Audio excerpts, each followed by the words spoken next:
Kembali bersama saya Andika Sediawan. Kalau di video sebelumnya teman-teman sudah belajar bagaimana kenapa sih terapi hidrogen itu penting buat tubuh kita, secara jurnal kesehatan seperti apa. Nah, di video berikut ini masih dari Dokter Angga, teman-teman akan belajar, akan melihat demonstrasinya. Ini yang membuat beberapa tahun yang lalu saya memutuskan untuk ini bagus buat kesehatan. Kalau ini kita tahu cara berbisnis dengan direct sellingnya seperti apa. This is going to be very amazing. So pastikan Anda merasakan antusiasme ketika saya melihat beberapa tahun yang lalu. So saksikan video yang Anda akan saksikan dari Dokter Angga ini. Enjoy. Oke, assalamualaikum warahmatullahi wabarakatuh. Di video ini Anda sedang melihat ada beberapa jenis air. Semuanya bening, tapi apakah air ini sama? Ayo kita lihat sama-sama. Ini ada air soda, energy drink, minuman ion,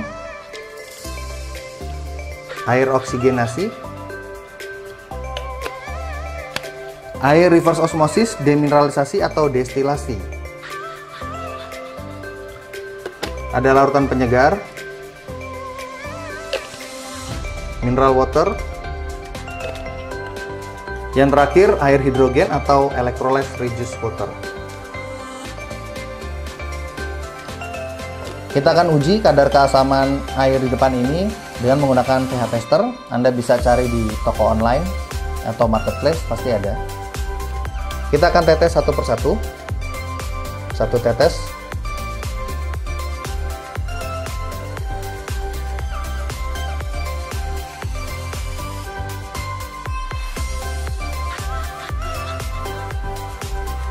Kita akan aduk supaya bercampur.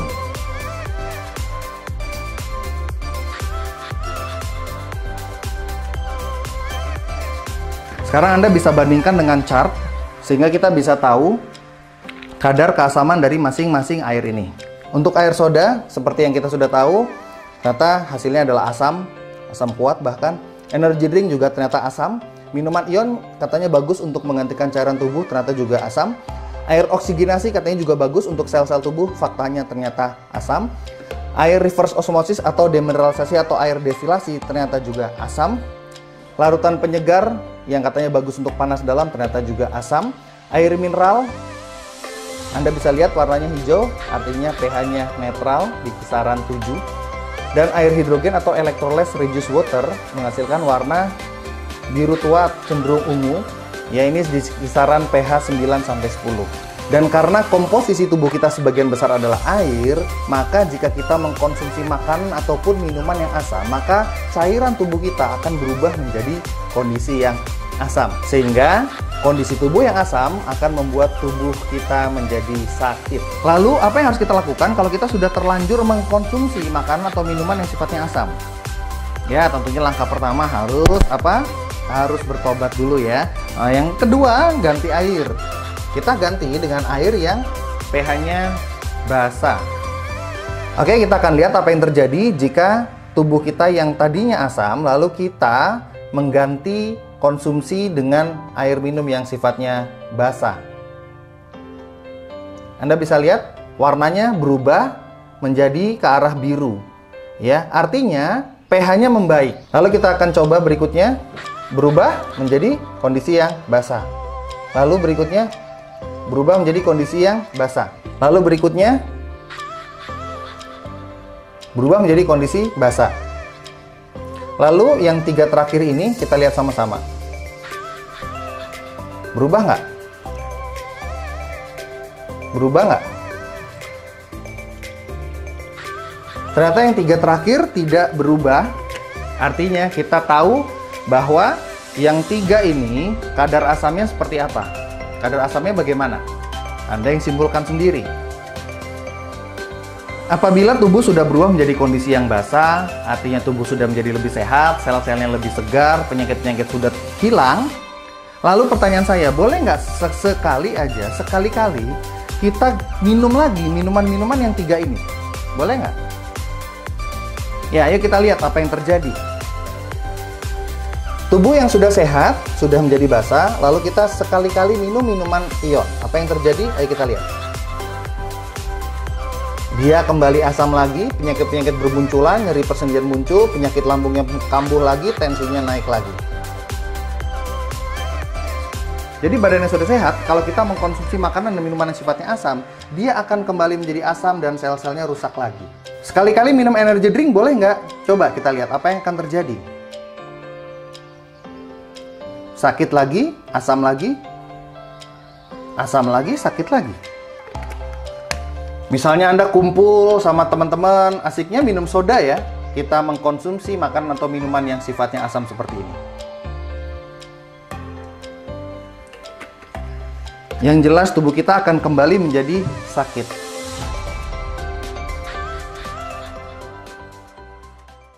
Oke, di percobaan ini kita akan menguji apa yang terjadi jika air ini kita teteskan dengan larutan iodin atau antiseptik.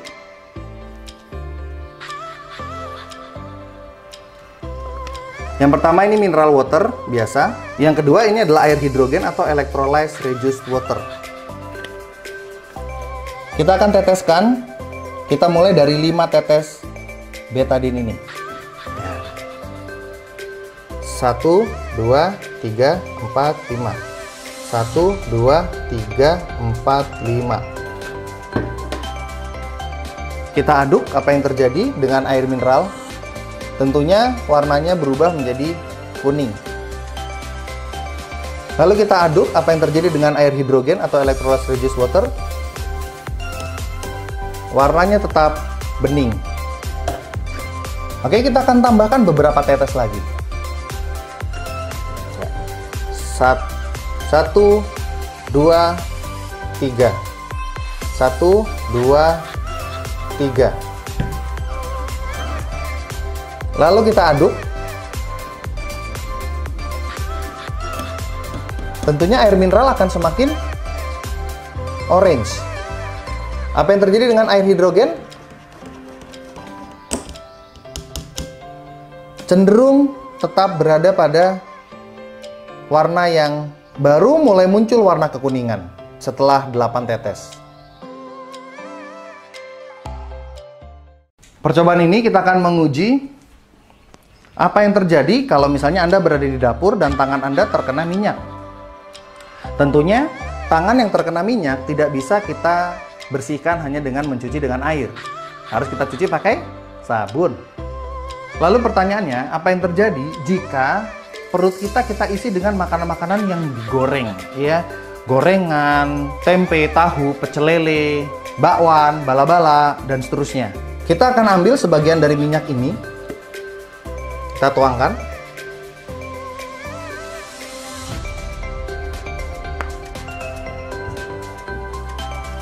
Dan di percobaan kali ini kita menggunakan air hidrogen atau electrolyte reduced water dengan pH basa yang lebih kuat yaitu 11,5.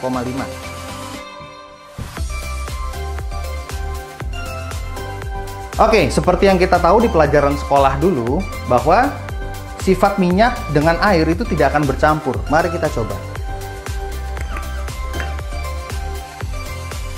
Minyak dengan air,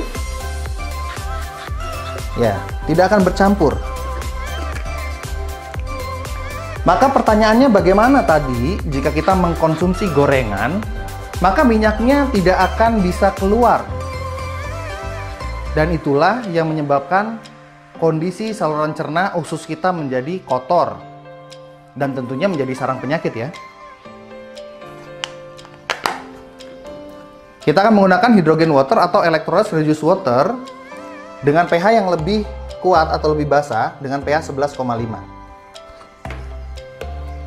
Kita tuangkan dulu ke gelas. Kita sama-sama lihat bahwa ini adalah air putih biasa, hanya pH-nya lebih tinggi. Kita akan tuangkan ke air ini. Perhatikan apa yang akan terjadi.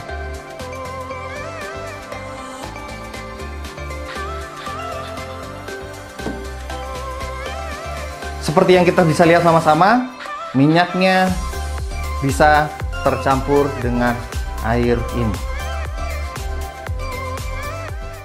Di percobaan ini kita akan menguji bagaimana jika kedua air ini kita gunakan untuk membuat teh. Saya memiliki 2 kantong teh hijau, masing-masing 1. Dan kedua air ini berada pada suhu normal. artinya bukan air panas ya. Karena kan kita biasanya menyeduh teh itu dengan air panas. Supaya apa? Ya tentunya kalau dengan air panas supaya warnanya keluar ya, supaya tehnya bisa larut. Kalau dengan air dingin apakah bisa larut? Ayo kita lihat.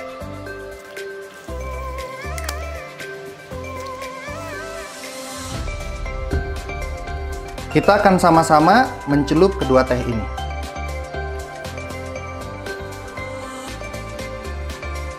Bareng-bareng. 1, 2, 3, 4, 5, 6, 7, 8, 9, 10.